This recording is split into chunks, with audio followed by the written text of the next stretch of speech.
NBC5 First Warning Weather with meteorologist Ben Frechette. All right, 5:45.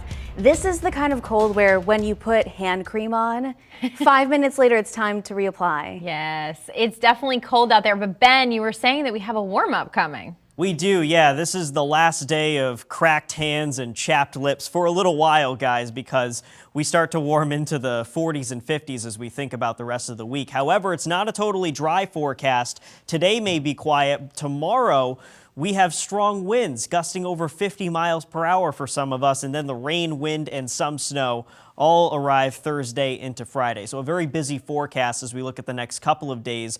But just for this morning, it's cold and no major weather concerns outside of that. Sub-zero in the Northeast Kingdom, 18 below in Saranac Lake, but 3 above in Burlington.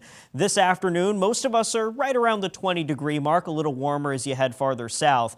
And a lot of clouds along with the small chance for a snow shower, and that chance is largely tied to a little moisture coming off the Great Lakes. So it's one of those situations where most towns probably won't see anything, and the towns that do see a flurry probably accumulate a dusting to a half inch. So no concerns for today.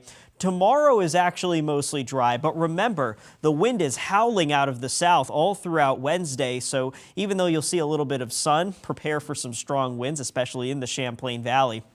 And here we go. First thing Thursday morning, the rain arrives mostly to the north. Towards the south, it's a little drier on the onset, but this eventually gets there as we go later into Thursday. Do want to key in on the wind gusts, though. This threat is mostly for the Champlain Valley. Outside of the valley, wind gusts will be 30-40 miles per hour. But look at this. In the Champlain Islands, we could be getting close to 60, which is enough for localized power outages and some troubles with the ferries.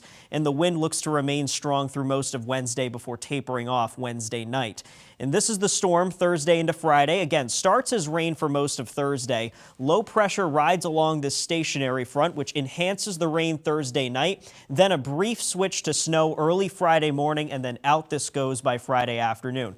Big headline with this storm, rain and wind causing a lot of melting snow and some minor ice jam flooding, which we will of course follow very closely over the next couple of days. Impact weather both Wednesday and Thursday.